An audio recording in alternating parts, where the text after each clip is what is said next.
டெல்லியில் 7 மணி நேரம் நடந்த பரபரப்பு விசாரணை. விஜயிடம் 150க்கும் மேற்பட்ட கேள்விகளை கேட்டிருக்கிறார்கள் சிபிஐ அதிகாரிகள். முழுக்க அவருடைய டிரைவர்ல தொடங்கி கட்சிக்காரர்கள் புஷி ஆனந்த், ஆதவ் அர்ஜுனா, நிர்மல்குமார்னு எல்லோரும் முன்னுக்கு பின் முரணாக பேசிய செய்திகளை கையில் எடுத்து சிபிஐ கேள்விகளை தயாரித்திருக்கிறது அப்படிங்கிற ஒரு செய்தியும் வெளியாகி இருக்கிறது. இன்னொரு பக்கம் டெல்லிக்கு வர வைத்ததற்கான காரணம் தாவேகா விசாரணைக்கு ஒத்துழைக்காதது.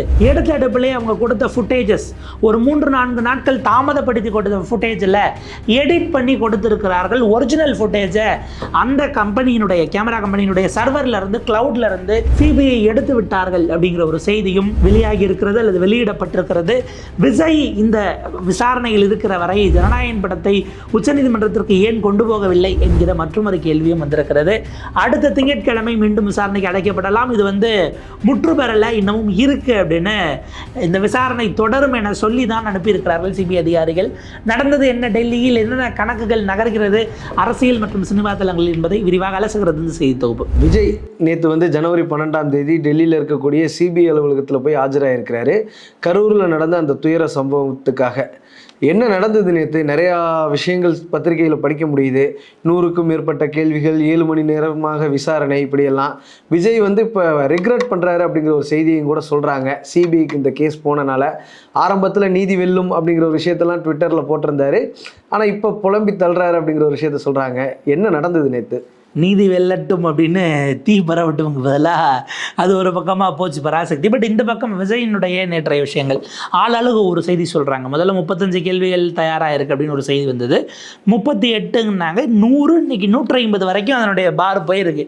7 மணி நேரம் விஜய் என்ன பேசினார் அப்படிங்கிறது. இதை விட ரொம்ப முக்கியமாக விஜய்க்கு அந்த கேள்வி கேட்குற அந்த சமயத்தில் மொழிபெயர்ப்பில் சிக்கல் வரும் அப்படிங்கிறதுக்காக தமிழ்நாட்டை சேர்ந்த அதிகாரிகள், அதில் குறிப்பாக அங்கே சிபிஐயில் வேலை செய்கிறவங்களே கூப்பிட்டுருந்துருக்கலாம்.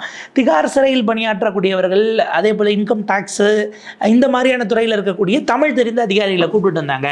விசாரணையின் போது கம்யூனிகேஷனில் ஒருவேளை பிரச்சனை வந்தால் அப்படின்னு இவர் சொல்ல மிக பெரும்பாலும் வார்த்தைகள், அந்த வீடியோகிராஃப் அப்படிங்கிறது ஒரு சைட் போயிடும். உங்களுக்கு எழுத்துப்பூர்வமாக அவங்க கேட்குறாங்க. ஏன்னா நாளைக்கு கோர்ட்டில் இவங்க மாற்றி சொன்னாங்க அப்படிங்கிறத வீடியோகிராஃபை கொடுக்கறத விடவும் எழுத்துப்பூர்வமாக ரிட்டன் டாக்குமெண்ட்டாக சப்மிட் பண்ணும்போது அது இன்னும் கிளாரிட்டியாக இருக்கும். எவிடன்ஸ் தான் ப்ராப்பராக அவங்க கொடுத்த ஸ்டேட்மெண்ட்டாகவே இருக்கட்டும் அப்படின்ட்டு அவருக்கு ஸ்டெனோகிராஃபர்லாம் ஏற்பாடு பண்ணியிருந்தாங்க. அவர் சொல்ல தட்டச்சு செய்வதற்கு, கேள்விகளுக்கான பதில் அப்படிங்கிறதெல்லாம் காலையிலேருந்து வந்துகிட்டு இருந்தது. இன்னொரு செக்ஷன் என்ன சொன்னாங்க, ஒரு 5 மணி நேரத்துலேயே முடிஞ்சிருச்சு. அதற்கு பிறகு 2 மணி நேரம் அவரை சும்மாவே தான் உட்கார வச்சுருந்தாங்க. இதெல்லாம் பார்த்தீங்கன்னா உங்களுக்கு உளவியல் ரீதியாக நீங்கள் ஒரு விசாரணை, எந்த ஒரு விசாரணைக்கும் நீங்கள் போகிறீங்க அப்படின்னா அடிப்படையில் உங்களுடைய உளவியலை, உங்களுக்கு ஒருவேளை ஒரு ஈகோ பில்டாக இருக்குது அப்படின்னா அதை உடைக்கிற வேலையை தான் ஐஓஸ் செய்வாங்க. நீங்கள் ஒன்றுமே இல்லாமல் எதையுமே சொல்லாமல் உங்களை உட்கார வைக்கிறதுங்கிறதே நேற்றைக்கு விஜய்கிட்ட மிக பெரும்பாலும் என்ன கேட்கப்பட்டிருக்கும். அதுவுமே கூட வந்தது சமூக வலைத்தளங்கள். முதல் கேள்வி உங்கள் பேர் என்னன்னு கேட்டிருப்பாங்க. இந்த கேள்வி ஒரு சினிமா பிரபலத்தை, ஒரு கரியருடைய உச்சத்தில் இருக்கிறவரை எப்படி பாதிக்குங்கிறதுக்கு ஒரு சின்ன உதாரணம் எடுத்தோம்னா, ரஜினிகாந்த் அவர்கள் ஸ்டெர்லைட்டில் துப்பாக்கி சூட்டுக்கு பிறகு போனார். அங்கே கேட்ட கேள்வி, நீ யார் சார் நீங்கள் அப்படின்னு அந்த மருத்துவமனையில் இருந்த அவர் கேட்டது. ரஜினிகாந்தால் அதை எடுத்துக்க முடியல. அதனுடைய அவுட்லெட் எங்கே வந்ததுன்னா ஏர்போர்ட்டில் கேட்டப்ப அவர் கேள்வி கேட்ட ரிப்போர்ட்டர் ஒன்றும் தப்பாலாம் கேட்டல. ஆனால் அவர் மேலே பாஞ்சதை நம்மளால் பார்க்க முடிஞ்சது இல்லையா? ஏன்னா அந்த உச்சத்தில் இருக்கிறோம், நம்ம யாருன்றது உலகத்துக்கே தெரியும், அறிமுகமே வேண்டாங்கிற அந்த இதை உடைக்கிற இடத்துல இருந்து அது முதல்ல தொடங்கி இருக்கும். அதுவே இதெல்லாம் ஒரு உளவியல் ரீதியாக போலீஸ்காரர்கள் தயார்படுத்தி இந்த கேள்வியெல்லாம் கேட்டிருப்பாங்க. முதல்ல இப்போ நீங்கள் இன்டர்வியூவில் தான் சொல்லுவாங்க, சில நேரங்கள் உங்களுக்கு ஒரு குஷன் கொடுக்கறதுக்கு நீங்கள் என்விரான்மெண்ட்டில் அடாப்ட் ஆகி இயல்பு நிலைக்கு வர்றதுக்கு ஸ்பேஸ் தருவாங்கன்னு. ஐஓஸ் அதை செய்ய மாட்டாங்க. நீங்கள் ஆக்சுவலாக எவ்வளோ பதற்றம் கொடுத்தாலும் நீங்கள் ஒரு வேளை உள்நோக்கத்தோடு மாற்றி சொல்லாமல் இருக்கீங்க அப்படின்னா நீங்கள் அதை ஒரு பாயிண்ட்டுக்கு பிறகு அடாப்ட் ஆகி எப்படி மாற்றி கேட்டாலும் நீங்கள் அதை ஒரே மாதிரி தான் சொல்ல போகிறீங்கிற அந்த இதெல்லாம் இருக்குது. அந்த உள்ளே போனீங்கன்னா இன்வெஸ்டிகேஷனுங்கிறதே உங்களை ஒரு சிக்கலான சூழ்நிலையிலையும் நீங்கள் அவங்க ஸ்டாண்டில் தெளிவாக இருக்கிறீங்களாங்கிறத சோதனை பண்ணுவதற்காகவும் நீங்கள் அதை எடுத்துக்கலாம். அப்போ இந்த இடம் ரொம்ப முக்கியமானதாக இருந்திருக்கிறது. பல கேள்விகள் குறிப்பாக அவர் தரப்பில் கேட்பதற்கு முன்பாக செய்யப்பட்டது. ப்ரிப்பரேஷன் என்னவாக இருந்திருக்கும்னா, அவர் முதல்ல இந்த சம்பவம் நடந்து அவர் வாயை திறந்ததுங்கிறது 72 மணி நேரம் கழித்து இந்த உயிர் தெழுந்தார் அப்படின்லாம் அவங்க ஆட்கள் போட்டுட்டு இருந்தாங்கல்ல, அந்த வீடியோவில் இருந்து தான் ஆப்வியஸாக தொடங்கி இருக்க வாய்ப்பு. சம்பவம் நடந்து ஒரு 3 நாட்கள் கழித்து அவர் போட அந்த வீடியோ கரெக்டாக நம்ம இவங்களுடைய கமிட்டி பாஜகவால் அமைக்கப்பட்ட ஹேமமாலினி கமிட்டி வந்துட்டு அவங்க கிளம்புற நேரத்தில் ஒரு ப்ரெஸ் மீட்டு அந்த லைனை எடுத்து இங்கே ஒரு இவர் போட்ட வீடியோ என்ன சொன்னாங்களோ அதே விஜய் சொன்னார், விஜய் என்ன சொன்னாங்களோ அதான் ஹேமமாலினி சொல்லியிருந்தாங்க. ஆனால் எங்கே ஒரு விஷயம்னா விஜயினுடைய வீடியோ அன்னைக்கு எடுக்கப்பட்டதல்ல, அது எடுத்து அத்தனை கட்டிருந்தது. இந்த வீடியோ எடிட்டிங் தெரிஞ்சவங்களுக்கு அதை பார்த்ததுமே அவங்களால கண்டுபிடிச்சிட முடியும் எவ்வளவு கட்ஸ் இருந்துச்சு, அது என்ன மாதிரி தயார் செய்யப்பட்டது அப்படிங்கிற ஜம்ப்லேயே நம்மளை கண்டுபிடிச்சிடலாம். ஸோ அப்போ ப்ராபப்ளி அவரே கொடுத்த முதல் ஸ்டேட்மெண்ட்டுங்கிறது தான் அங்கேருந்து தான் அது தொடங்கப்பட்டிருக்கும். இதற்கு பிறகு முந்தின நாள் அவர் அங்கே போகிறதுக்கு 2 நாட்களுக்கு முன்பாக இங்கே டிரைவரிடம் நடத்தப்பட்ட விசாரணை, அதற்கு முன்பாகவே இங்கே அவங்க முகாம் ஆஃபீஸ் போட்டு கடந்த முறை அஜய் ரஸ்தோகி வந்தபோது ஒரு டீம் எடுத்துருந்தாங்க. ஏறத்தாழ 200 பேர் வரைக்கும் அவங்க சம்பவத்தை பார்த்தவங்க, அங்கே கடையில் இருந்தவங்க, கலந்துக்கிட்டவங்க, பாதிக்கப்பட்ட குடும்பத்தினர் அப்படின்னு ஒரு 200 பேருக்கு மேலே அவங்க விட்னஸஸ் வாங்கியிருந்தாங்க. இதில் எங்கே ஒரு சிக்கல் வருது அப்படின்னா, என்ன அழுத்தமான ஒரு செய்தி நம்பத்தகுந்த செய்தி ஊடக வெளிகளில் பேசப்படுதுன்னா, விஜய் தரப்பின் மீது இங்கே இல்லாமல் டெல்லிக்கு கூப்பிட்டதுக்கு முதல் காரணம் அவங்க ஆரம்பத்தில் இருந்தே விசாரணையில் வெளிப்படைத்தன்மையோடு இல்லை, ஓப்பன்னஸாக அவங்க இல்லைன்னு ஒரு குற்றச்சாட்டை வைக்கிறாங்க.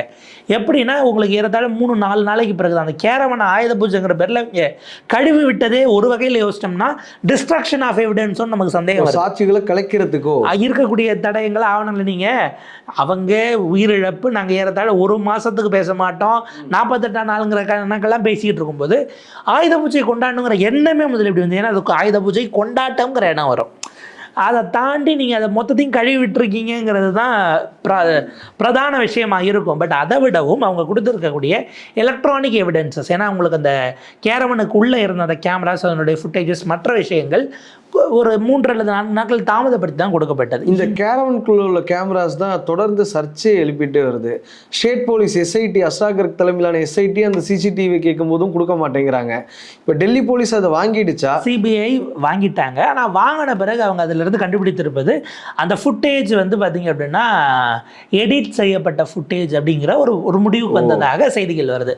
அதில் ரொம்ப சில குறிப்பிட்ட போர்ஷன்ஸ் எல்லாம் கட் பண்ணியிருக்கிறாங்க. இதில் இன்னும் வலுவாக சொல்லக்கூடியது, குறிப்பாக பத்திரிகையாளர் திரு குபேந்திரன் அவர்கள் அந்த சார்ஜை அவருடைய சோர்சஸ்லேருந்து வாங்கி அவர் வைக்கிறாரு.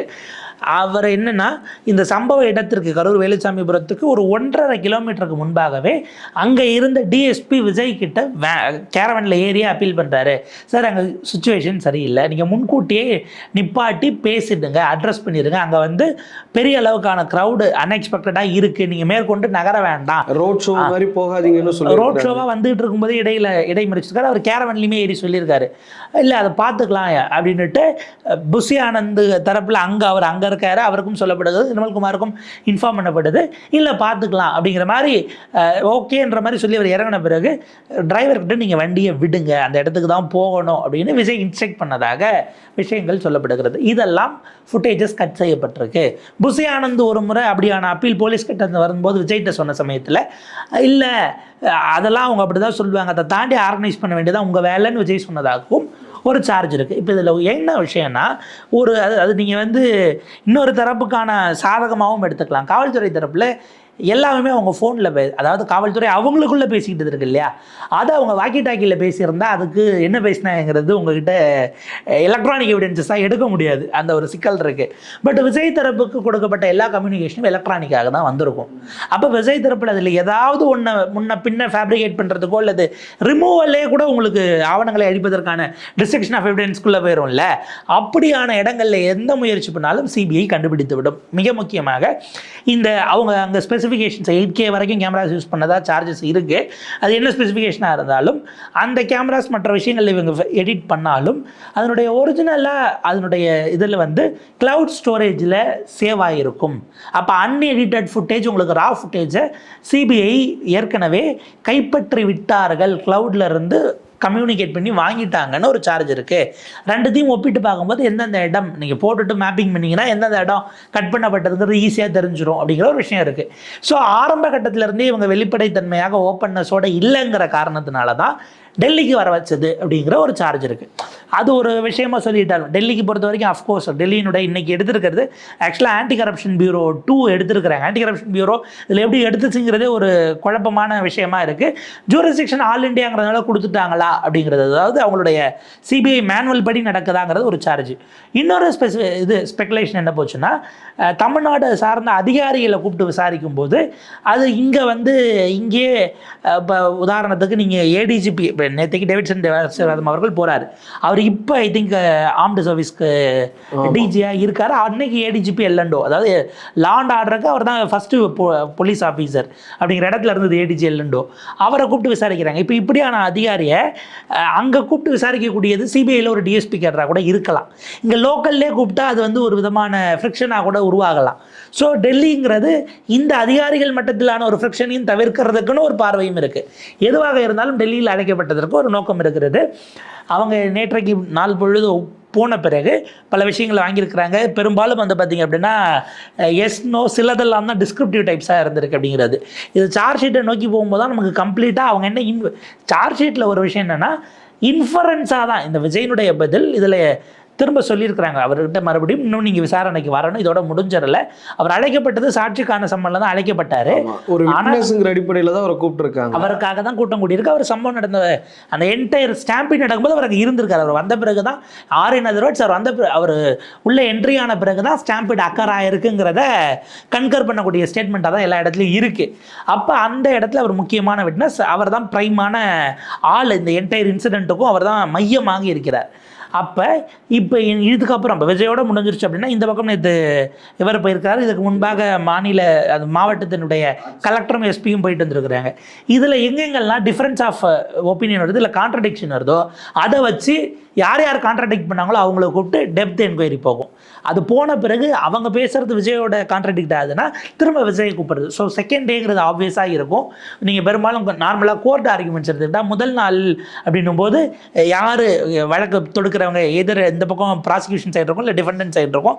ஆர்கியூ பண்ண பிறகு கிராசிங் அதுக்கப்புறம் இருக்கும். முதல்ல தனித்தனியாக வாதாட விடுவாங்க.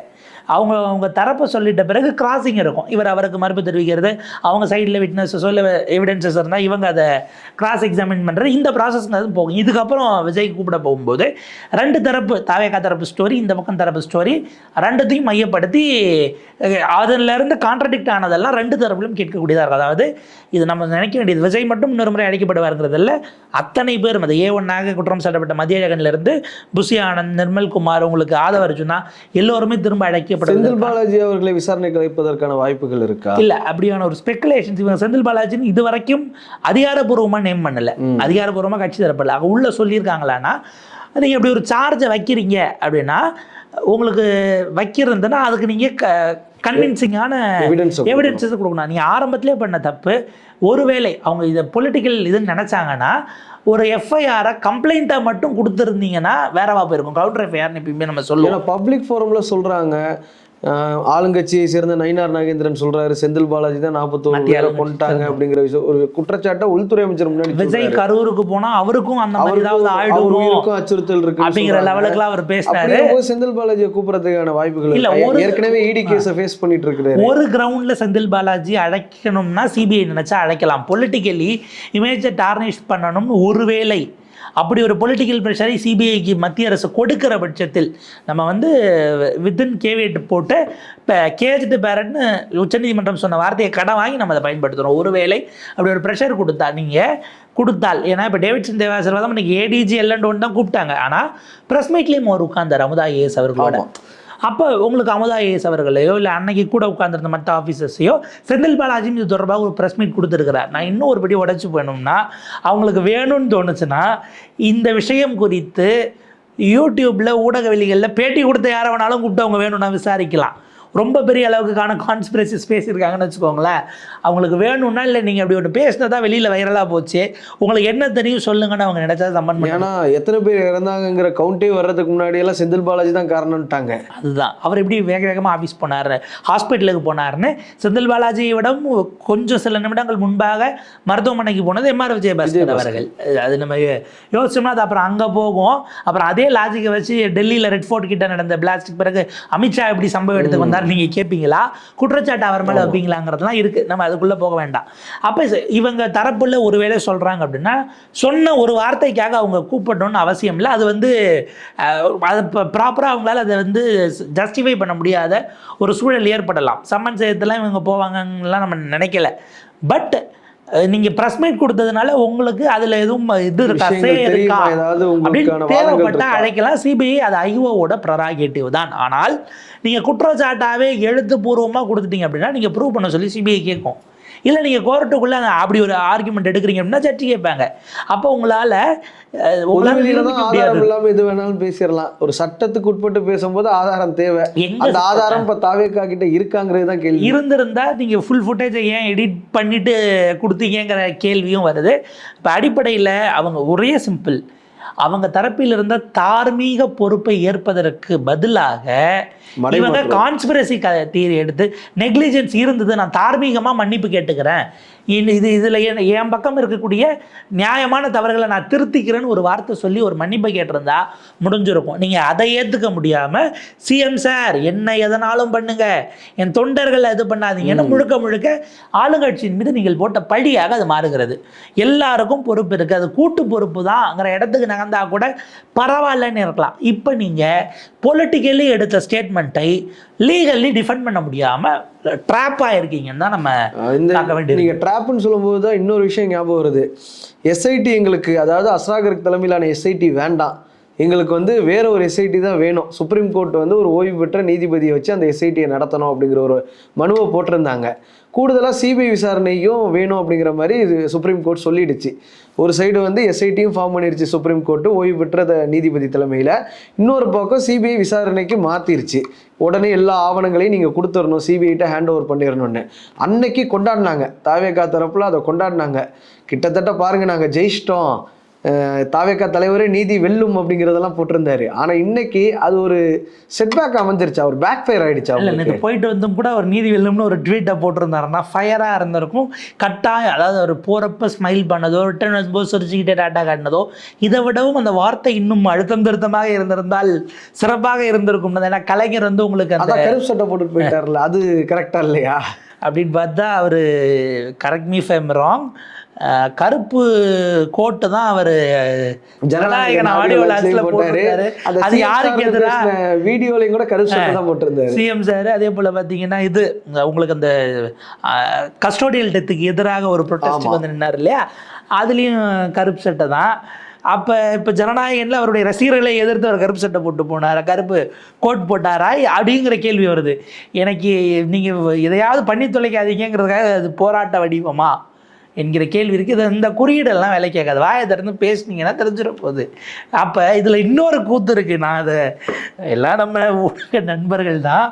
விஜய்க்கு கருப்பு சிகப்பு பையில் உணவை எடுத்துக்கொண்டு போன அவருடைய வழக்கறிஞர்னு போட்டாங்க. அது ஏன் கருப்பு சிவப்பு? கடந்த முறை சைக்கிள்ல வந்து கருப்பு சிவப்பு டிஎம்கே ஓட்டு எலெக்ஷன் திமுக நன்றி கடன் இல்லையா? ஏன் திமுக அரசு எங்க தலைவர் ஏன் குறி வச்சு பழி வாங்குறீங்கன்னு கேட்டு 6 வருஷம் கேட்டது. அது ஏன் கருப்பு சிவப்பு பேக்கு? மஞ்சள் சிகப்பு மஞ்சள்ல வச்சு உங்க கட்சி கூட கொண்டு போயிருக்கலாம். இதெல்லாம் குறியீடுன்னு தயவு பண்ணி அதாவது பேசினாங்கன்னா நமக்கு இதில் ஏதாவது சிக்கலாயிரும். ஸோ நீங்கள் குறியீடுகள் நீங்கள் அரசியல்வாதி குறியீட்டுக்கு வேலை இல்லைங்க. சினிமாவில் உங்களுக்கு பிஸ்னஸ் கேட்டக்கூடாது, நீங்கள் சில வேலைகளை பண்ணுவீங்க. குறியீடுங்கிற பேரில் வச்சுட்டு ஓப்பனாக சொல்ல தைரியம் இல்லாமல் துணிச்சல் இல்லாமல் பிஸ்னஸும் கேட்டக்கூடாது நீங்கள் பண்ணுவீங்க.